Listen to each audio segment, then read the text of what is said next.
Welcome back, ladies and gentlemen, to Pro Wrestling Throwdown on the week of January 9th, 2021. This is Luke the Big Dog Williams. I'm Caleb Black. That's our in-studio producer, the Mighty Max Fury. And it's time for What If? A lot of scuttlebutt going on in the news today about whether or not Jay White, thank you, Switchblade Jay White is going to re-sign with NJPW, or is the WWE finally going to get the former leader of the Bullet Club? If you're not familiar with who Jay White is, a little bit of background info. Jay White is a former United States champion in NJPW, as well as a former NJPW world champion. When Kenny Omega left NJPW for AEW, basically they used Jay White as the replacement for Kenny Omega, finishing out the plan storylines they already had for him before they reset and allowed Jay White to do his own thing. He was also going to be the face of the United States expansion after Kenny Omega left. U.S. expansion was put on hold because of COVID-19, and now we're in a place where there's some contract disparity. He's a fantastic young worker from South Africa. I believe he's South African. I'm pretty sure. Yeah. Actually, you know what? He may not. I'm going to look it up real quick because I want to be right about that before I keep rambling on here. Talk to the people, Luke. Give me just 1 second. The COVID-19 shut down a lot of the plans. Hence why John Moxley has been the United States champion for almost a year. Without actually defending the title. Of course, back in the day, if you hadn't defended the title within 30 days, they usually took it from you. Correct. But, of course... New Zealand! He's from New Zealand. Sorry. I knew I was wrong there. I just wanted to double check and make sure. Either way. So, the discussion today is, what if the WWE gets their hands on the Switchblade? What are they going to do with them? Where are they going to put them? As far as we can book it, because we're just two fat dudes to talk about wrestling. It's true. But let's entertain the notion that somewhere down the line in the next 6 months, Jay White makes his NXT debut. What do you do with the former leader of the Bullet Club, former U.S. champion, the former NJPW world champion? You don't debut him on NXT. Really? You think they put him straight to the main roster? Yes. The reason I say that is because, well, one, I think that if anybody wins out the contract for him, it's going to be AEW. So do I. And for a shot at AEW, I think that they would put him on the main roster. Just as a shot at AEW. Could be. NXT, I don't see where there's anyone in NXT that really would give much to Jay White. Wouldn't lend as much. Right. I understand where that. Jay White reigns supreme over in Japan, a lot of the workers over in Japan are a lot smaller than Jay White. You bring Jay White into the E and stuff in the land of the big guy. Especially NXT. Look at the size of the people in NXT. Well, there are a lot of guys who are a lot smaller in NXT. Yeah, but too. we've got a lot of guys who are getting ready to be called up too. That's true. Dexter Lumis, the Karrion Kross, the Damian Priest, even though not for very much longer. I mean, I could see maybe if he was to show up on NXT, maybe with Gargano. Yeah. For a little bit, wrestle Gargano, maybe Ciampa. But I see if you're going to bring him in and you're going to make this whole hubbub about it. Yeah. It needs to be on the main roster. I get that. Especially SmackDown. Oh, yeah, he'd be a big move for SmackDown. See, I'm going to go the opposite. I do think he starts out in NXT. I think the landscape for his style of wrestling fits in much better there, number one. Number two, he's fluid enough that you can put him in programs with a guy like Gargano. You put him in a great program against Adam Cole. Finn Balor, which is a match that never happened when they both had their brief... Actually, no, they weren't even in NJPW at the same time. No. So that's a match that's never happened. You can also, redevelop the history between he and Adam Cole.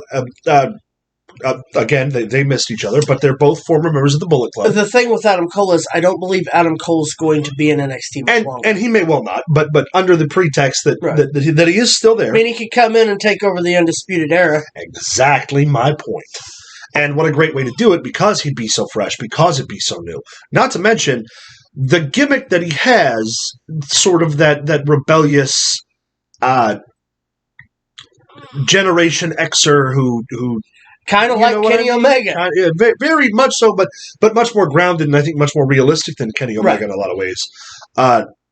Also, you would put him on the fucking main show with a new finisher, because he couldn't use the finishing maneuver he uses in Japan because it's the Sister Abigail. Right. So you'd have to keep him at least away from the Fiend, unless you gave him a new finisher. Right. Well, the Fiend doesn't use that as a finish anymore. He uses the Mandible Claw. That's true, but he still hits it sometimes. Yeah, but it's not necessarily a finisher anymore. Oh, that's a shame. But I mean, you think about move, it. Yeah. You think about it. It's not necessarily a finisher because the Fiend never beats anybody with it. He True, the beats Fiend him uses with the Mandible Claw. Claw. Yeah. But either way, And Bray Wyatt doesn't win matches when he's not the Fiend. right. So Either way, I think Jay White starts out in NXT. Put him there. Let him reestablish. Because in fairness, there are a lot of members of the American audience who probably has no clue who he is, which is a massive shame. True. But let him get integrated. Let him introduce himself. Obviously, the WWE is going to lend him a gimmick. I think that's going to be appropriate. Because I don't know that he could really be the Switchblade there. I think the most thing we really talk about is I think AEW is the perfect fit Now, because of the Bullet Club joining. And that's the other part of the discussion. If the WWE signs Jay White, number one, they take him out of the collective that the other companies are building. So you mean the collective that the WWE is trying to trademark? Right. But they take him out of the running for that. Yeah. So obviously we get removed from the idea that he's going to wrestle Omega. Even if he went to AEW, here's the funny thing. If he goes to AEW, it doesn't matter if he doesn't re-sign with NJPW or not. True. Because if they develop the working relationship, he's still going to end up back in NJPW at some point. Just under the AEW contract. I'm surprised Ring of Honor hasn't thrown their names in on him. Oh, I'm certain they have, but when you're looking at the money being offered between the two places, who's going to offer more money, Vince or Kevin Kelly, right? Whoever the hell owns AEW, right? Exactly. And if his move from NJPW is financially motivated, he's obviously going to go with if he's going to move to the United States anyway. Might as well go with the guy offering the most money. That's not to say that Tony Khan won't out-offer him, because I'm certain Kenny Omega and the Young Bucks are all, I'm sure they have a price ceiling, right? Of what they would spend. But I really think him in NXT would be interesting. I don't see him faring as well on Raw. No, it'd have to not be initially, but yeah, definitely NXT or SmackDown would be a great place for him to start. If you put him on SmackDown, there's always some interesting matchups you can get out of him there. I'd love to see, really, I'd love to see Jay White and Seth Rollins. I think that would be fucking that would be pretty decent. Gangbusters.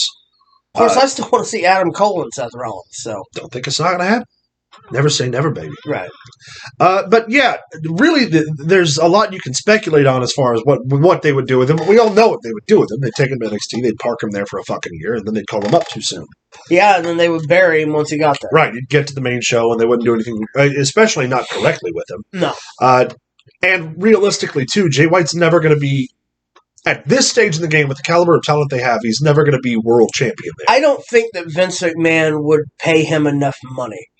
Being that he's starting to offer all these, they're wanting WWE superstars to sign lowball contracts now. Yeah. To lock them in, which several professional wrestlers have told them no. Yeah. That they are not signing these new contracts. Yeah. Does Vince McMahon have the capital to be able to afford to bring in Jay White? Oh, yeah. Would he come for less than what he feels he's worth? No. And that's the other part, and that's where Tony Khan comes in. If he's going to leave NJPW, because he's not making a bad salary there currently. No. If he's going to leave NJPW, like I said, it would have to be financially motivated. So Vince would have to offer him at least enough. But is Jay White that much on Vince McMahon's radar, is the thing. More so than he would be on Tony Khan, you mean? Yeah. He knows the name value. Yeah. But Vince McMahon doesn't watch other promotions because fair. He doesn't consider them competition. Yeah, that's true. So, would he... Now, is this coming from a Triple H, or is this coming from Vince McMahon? Right. Well, because Vince McMahon can offer you a whole lot more money than Triple H is going to be willing to offer you for NXT. That's true. Tony Khan would throw the checkbook at you. Yeah, Tony Khan would just be like... Especially when the Bucks and them being part of the whole... Bullet Club and stuff are like, we want that guy. Yeah. Well, and think, too, AEW is going to be launching their second show. Yeah. What did they say the name of it was? Explosion? No, it's not Explosion. It's something completely different. It means like uplifting or something. I can't remember. I don't remember. Elevation. AEW Elevation. Yeah, Elevation. So AEW is going to be launching the second show.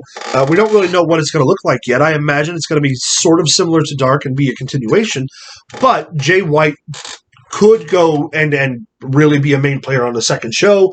He could be a main player on the first show. That's not what I'm talking about. But as far as having talent with name value that would draw interest, I think the second show should be a build show.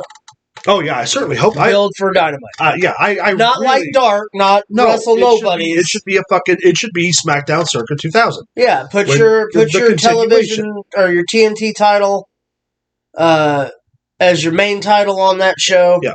Have people, not so much only defended on that show. Yeah. But get your number one contenders matches out of the way. Yep. Get your tag team title matches out of the way. Get all that done on that show to build towards Dynamite in your big. And I hope they put it on TBS. I really do. Yes, and I think that was the idea of Cody Rhodes going to TBS with this game show, was to see if TBS fans would know who he was. Yeah, I hope they put it on TBS. I would love it if TNT and TBS both had wrestling again. Agreed. Guys, that's pretty much our speculative what-if video on Jay White. Let us know where you think Jay White should go, whether or not he should stay in NJPW, some of your favorite Jay White matches. Comment down below after you like and subscribe, please. Send us a message on Facebook at facebook.com/ProWrestlingThrowdown. Send us an email at ProWrestlingThrowdown@gmail.com. Follow us on Twitter at ProWrestlingTD. Don't forget, we live stream on Twitch every Saturday starting right about noontime, so tune in with us next Saturday. Stay tuned. We got more videos coming your way.